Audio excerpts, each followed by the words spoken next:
Ahora. El conjunto de la mantilla. Fíjate.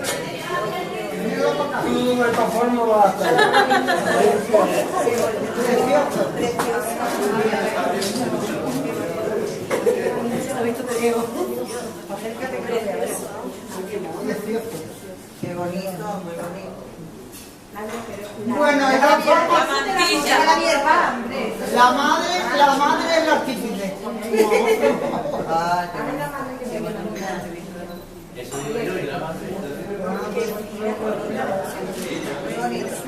Es preciosa ella.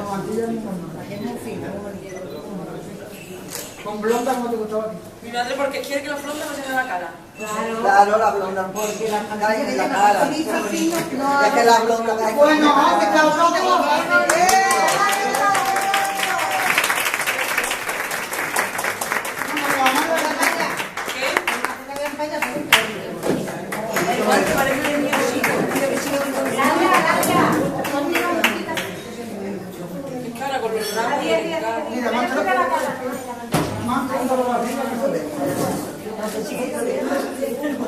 Pues mira todo lo que da.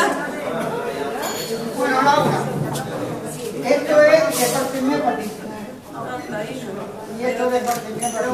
Lo que pasa, chiquilla, Tu cumpleaños mío este año no ha podido como las cosas. A ver qué te gusta. Laura, mira. Mira ella, qué buena fotógrafa.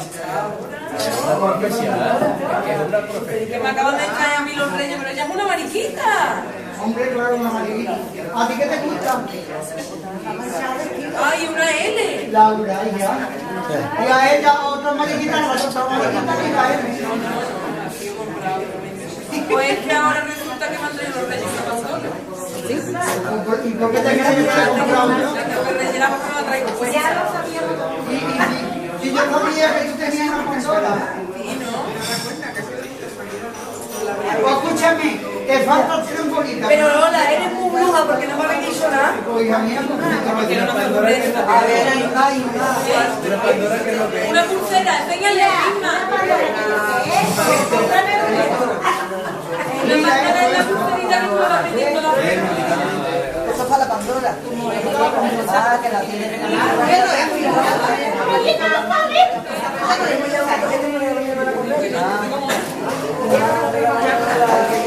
Ya tiene una consola. Igual. La Pandora está igual. No, hay esta que es de Arito y hay esta de Ah, porque la de ella es verdad, la mía es esta, la mía es esta. Sí, la mía es esta. hay esta y esta de Escúchame,